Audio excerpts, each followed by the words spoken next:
This is chapter 7 of Legend. Day. It's gaudy hot this late in the afternoon. I limp through the streets along the rim of Alta and Winter sector, along the lake, out in the open, lost in the crowded shuffle of other people. My wounds are still healing. I wear the army trousers our caretaker gave me with a thin collared shirt Tess found in a garbage bin. My cap is pulled low, and I've added to my disguise with a bandaged patch over my left eye. Nothing unusual, really. Not in the sea of workers with factory injuries. Today I'm out on my own. Tess is keeping a low profile several streets down, tucked away on a hidden second-floor ledge. Never any reason to risk both of us if I don't have to.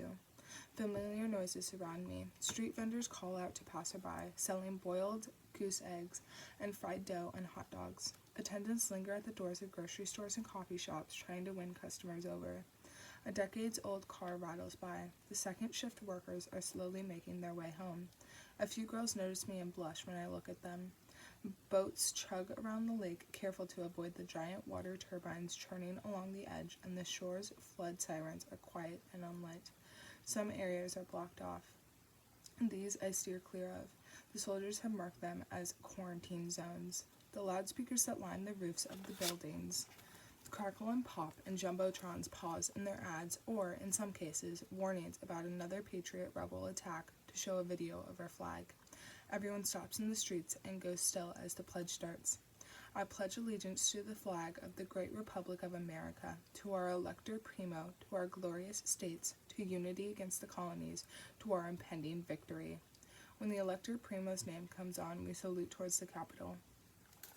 I mumble the pledge under my breath, but stay silent in the last two passages when the street police aren't looking my way.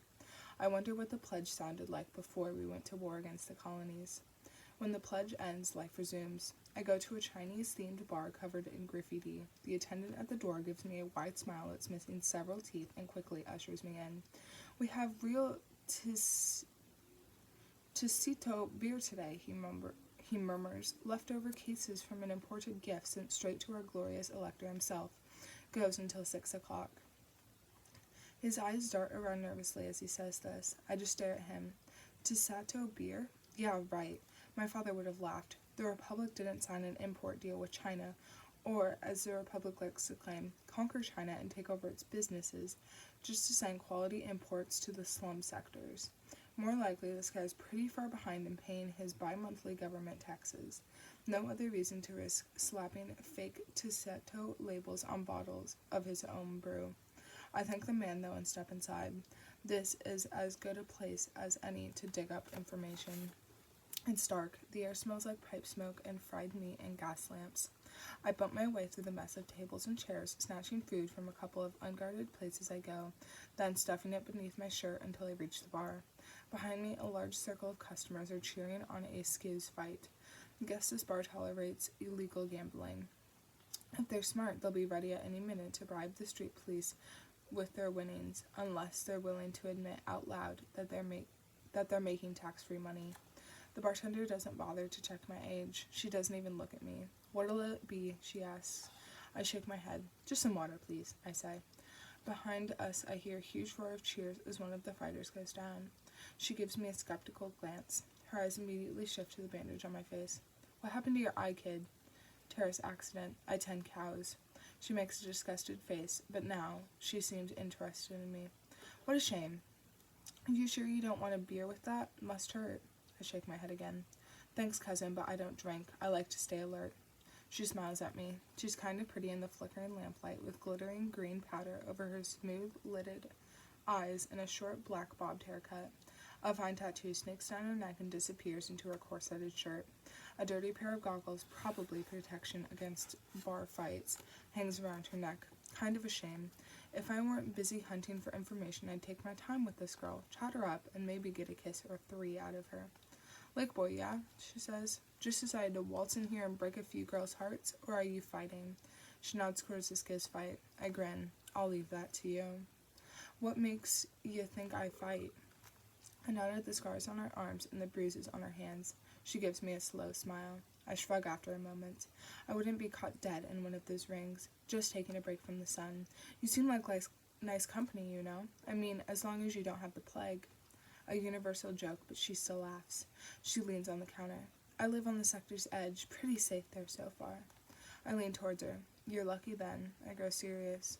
A family I know had their door marked recently. Sorry to hear it. I want to ask you something, just out of curiosity. You heard anything about a man around here in the last few days? Someone who says he has plague meds? She raises an eyebrow at me. Yeah, I heard about that. There's a bunch of people trying to find him. Do you know what he's been telling people? She hesitates for a moment. I notice that she has a few tiny freckles on her nose. I hear he's telling people he wants to give a plague cure to someone, one person only, that this person will know who he's talking about. I try to look amused. Lucky person, yeah? She grins. No kidding. He says he wants this person to meet him at midnight tonight at the 10-second place. 10-second place? The bartender shrugs. Hell if I know what that means. Neither does anyone else for that matter.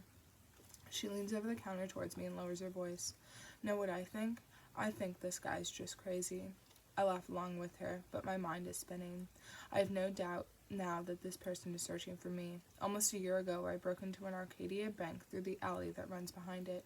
One of the security guards tried to kill me. When he spat at me and told me I'd be cut to pieces by the bank vault's lasers, I taunted him. I told him that it would take me 10 seconds to break into that vault room. He didn't believe me, but the thing is, no one ever believes what I say until I actually end up doing it. I bought myself a nice pair of boots with that money and even shopped for an electro bomb on the black market. A weapon that disables guns in its vicinity. Came in handy when I attacked an airbase, and Tess got an entire outfit, brand new shirts and shoes and pants and bandages and rubbing alcohol and even a bottle of aspirin. We both got a good amount of food. The rest I gave to my family and other lake folks. After several more minutes of flirting, I say goodbye to the bartender girl and leave. The sun's still in the sky, and I can feel beads of sweat on my face. I know enough now. The government must have found something at the hospital and wants to lure me into a trap. They'll send a guy to the 10-second place at midnight and then place soldiers along the back alley. I think they think I'm really desperate. They'll probably also bring along plague meds, though, to tempt me out into the open.